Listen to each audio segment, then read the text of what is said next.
తిరుపతి జిల్లా నాయుడుపేట పట్టణంలోని అంబేద్కర్ భవనంలో చైర్మన్ కటకం దీపిక అధ్యక్షతన సాధారణ మున్సిపల్ సమావేశం జరిగింది. ప్రజా ఆరోగ్యం, దోమలు, పారిశుద్ధ్య నిర్మూలన, నిధులు వినియోగం తదితర అంశాలపై సభ్యులు చర్చించారు. కమిషనర్ ప్రజరుల్లా, మున్సిపల్ కౌన్సిల్ సభ్యులు తదితరులు ఈ కార్యక్రమంలో పాల్గొన్నారు.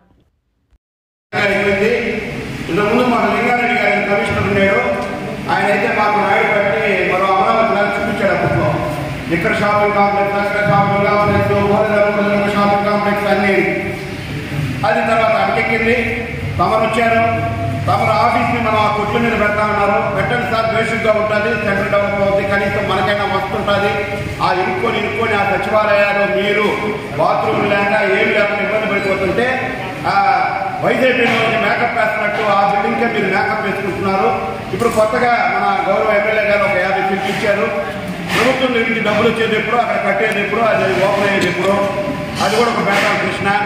ఇప్పుడు నేను అడిగేది ముఖ్యంగా నేను పోయినసారి మనం ఒక అజెండా పెట్టుకున్నాం, స్థలాల గురించి మాట్లాడుకున్నాం. నేను ఆ రోజు క్లియర్ కట్గా ఎక్స్ప్లెయిన్ చేసి చెప్పాను.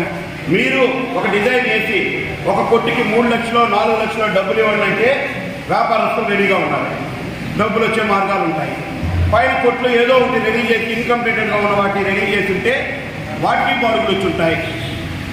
ఇవేమీ లేకుండా ప్రతిసారి మనం ఖర్చు ఇది ఒకటి ఉంది. ప్రతిదానికి జై శ్రీరామని అరుస్తున్నట్టు ప్రతిదానికి 5 లక్షల రూపాయలు. ఎందుకంటే 5 లక్షలు దాటితే టెండర్ పోవాలి కాబట్టి, 5 లక్షల లోపల అయితే టెండర్ లేదు కాబట్టి ప్రతిదీ 5 లక్షలు. ప్రజాజనం ఆడిపోతుంది. దీని గురించి ఒకసారి మనసు పెట్టి ఆలోచించాలా. అనేక టికెట్ల రోడ్డు జనాభా వ్యాపారస్తులు అయ్యా మాకు పార్కింగ్ కొద్దిగా ఇబ్బందిగా ఉందంటే కొంతమంది సోదరులు ఇంకా ఎంక్రోచ్మెంట్ చేయాలి. సోదరులారా, ఆల్రెడీ వెల్కమ్ సెంటర్ వరకు ఎంక్రోచ్మెంట్ జరిగిన తర్వాతనే, అప్పుడంతా ఎంక్రోచ్మెంట్ చేస్తేనే మనకు ఆ డివైడర్లు వచ్చాయి, ఆ రోడ్డు వచ్చింది, డబుల్ రోడ్డు. కొన్ని దగ్గర విశాలంగా రోడ్డు ఉంది, దాన్ని మనం నెగ్లెక్ట్ చేశాం. అక్కడ కాలువలు ఇంత ఎత్తులు కట్టున్నారు. ఒక అపార్ట్మెంట్ ముందర అయితే అదే కానీ పార్కింగ్ ఉంది, కానీ వాళ్ళు ఇంత ఎత్తు కట్టుకుంటున్నారు. వాళ్ళ షాప్లో బండి కూడా అడిగి పోదు. అక్కడ దగ్గర దాపు అక్కడి నుంచి లైబ్రరీ దాకా కాడి నుంచి మనకి చాలా దూరం వరకు దగ్గర దాపు బస్ స్టాండ్ దగ్గర దరిదాపుల వరకు మట్టి రోడ్డు ఉంది. దాన్ని కూడా ఒక బిట్టు సిమెంట్ రోడ్డు వేస్తే పార్కింగ్ ఉంటుంది. లేదు డివైడర్స్ మధ్యలో దొరికించి వాళ్ళ వ్యాపారస్తులు బతుకులాడుతున్నారు కాదు. ఆయన ఎవరో నేను కట్టాను, నా డివైడర్ ఎట్టే ఉండాలి, ఆ డివైడర్ చేయకూడదంటే నెల్లూరులో కొట్టేస్తున్నారు, హైదరాబాద్లో కొట్టేస్తున్నారు. మనం ప్రజల కన్వీనియంట్ ప్రకారం మనం పనిచేయాలి. పోలీసు వాళ్ళు అదేదో సిఐ గారు కష్టపడి 1 వే పెట్టాడు కాబట్టి అంత మాత్రం ఉంది నాయుడుపేట. లేకపోతే మనం నాయుడుపేటకి ఏం చేస్తున్నాం? మన గ్రామానికి మనకు ఉండేది పారిశుద్ధ్యం, వీధి లైట్లు, ఇంటి పన్నులు వసూలు చేయడం, ఈ 3 కార్యక్రమాలు తప్ప మనకు వేరే కార్యక్రమాలు లేదనుకోవడం కరెక్ట్ కాదు. ప్రజల వెల్ఫేర్ చూడాలా.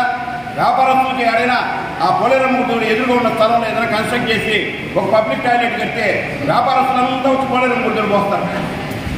ఇవన్నీ ఒకసారి ఇక్కడున్న నాయకులు కానీ, ఇక్కడ ఉన్న కౌన్సిలర్లు కానీ, ఆ వార్డు కౌన్సిలర్లు కానీ ఆలోచించాలి.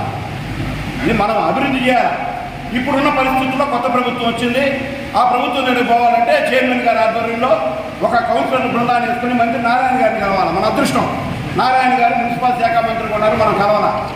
ఆయన దగ్గరికి వెళ్ళి అయ్యా బాబు మాకు ఏదైనా 10 రూపాయలు చేయండి అని చెప్పి మన స్థానిక ఎమ్మెల్యే గారిని తీసుకెళ్ళాలి, నెలవ సుబ్రహ్మణ్యం గారిని తీసుకెళ్ళాలి. అట్టేదైనా 10 రూపాయలు ఇస్తే అభివృద్ధి చేయాలి. 3 నెలలకోసారి మీటింగ్ పెట్టుకునేది, రామ హరే రామ అని చెప్పేసి రాసుకునేది, సంతకాలు పెట్టించుకునేది, వెళ్ళిపోయేది. ఏ నిర్ణయాలు తీసుకున్నారు? ఎందుకని ఇన్ని రోజులు ఆ కొట్లు అయిపోయినాయి? ఎందుకని ఆ ఖాళీ స్థలాలు అట్టే ఖాళీ స్థలాలు ఉన్నాయి, ఇంకా ఇన్ని రోజులు ఉంటాయి?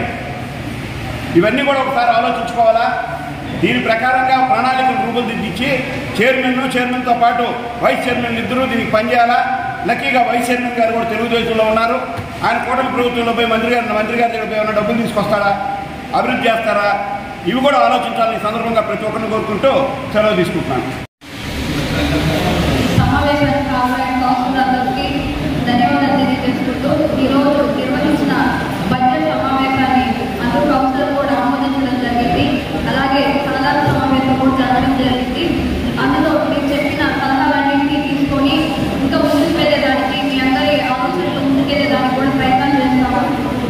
అలాగే ఈ బడ్జెట్ అవసరము మరియు మన కౌన్సిల్ ఏర్పడి 4 సంవత్సరాలు అయినా అందరికీ కూడా భోజనాలు అనేది పెట్టడం జరుగుతుంది. అందరూ కూడా భోజనాలు స్వీకరించవలసిందిగా కోరుతున్నాను.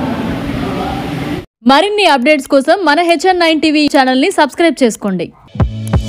Thank you.